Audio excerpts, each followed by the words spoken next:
Hi అండి. Welcome back to our channel KV Mehak creatives. ఈరోజైతే దోస పిండిని ఎలా చేసుకోవాలో ఈజీగా చెప్తున్నాను. ముందుగా రేషన్ బియ్యం ఈ గ్లాస్‌తో 2 గ్లాసులు బియ్యం తీసుకుంటున్నా అండి. ఇంకా ఒక గ్లాసు మినపగుళ్ళు అండి. అదే మినపప్పు కూడా వేసుకుంటున్నా ఒక గ్లాసు.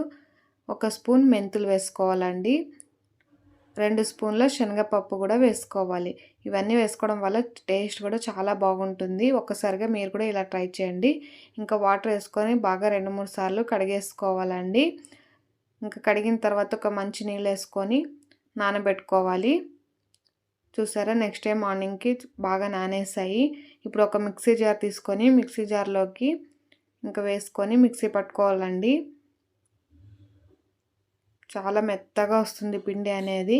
ఇంకా ఈ పిండిలోకి లాస్ట్‌గా ఒక వాయి ఉండన్నప్పుడు ఇంకా మందపాటి అటుకులు నానబెట్టుకొని ఇలా చేత్తో ఒత్తినామంటే మెత్తగుండాలి. ఆ టైంలో తీసుకొని మిక్సీ జార్‌లోకి వేసుకొని మిక్సీ పట్టుకోవాలండి. దాని పేస్ట్ కూడా వేసేసి పిండిలో కలిపేసుకోవాలి.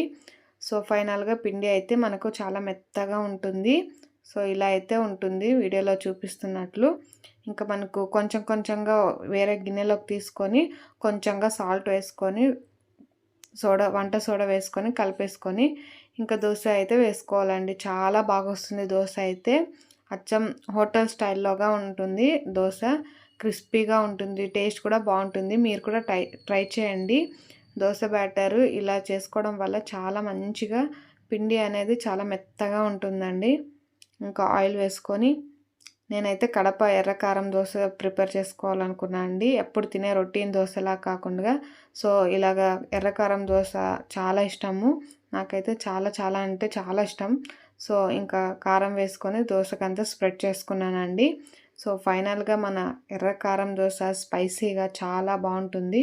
మీరు కూడా ట్రై చేయండి. ఈ ఎర్ర కారం రెసిపీ ఇది కూడా మీకు కావాలంటే నేను పోస్ట్ చేస్తాను వీడియో.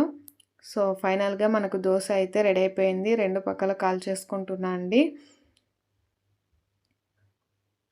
మీరు కూడా దోస బ్యాటర్‌ని ట్రై చేయండి. మీకెలా వచ్చిందనేది కూడా కామెంట్‌లో షేర్ చేసుకోండి. సో, ఫైనల్‌గా మన దోస అయితే వేడి వేడిగా రెడీ అయిపోయింది.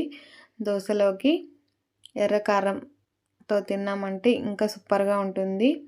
పల్లి చట్నీతో బాగుంటుంది. ఎర్ర కారంతో తిన్నా బాగుంటుంది.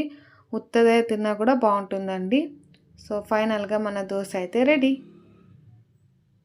నా వీడియో కనుక మీకు నచ్చినట్లయితే లైక్ చేయండి, షేర్ చేయండి, సబ్స్క్రైబ్ చేయండి. మరిన్ని వీడియోస్ కోసం మన ఛానల్ని చూస్తుండండి. Bye bye.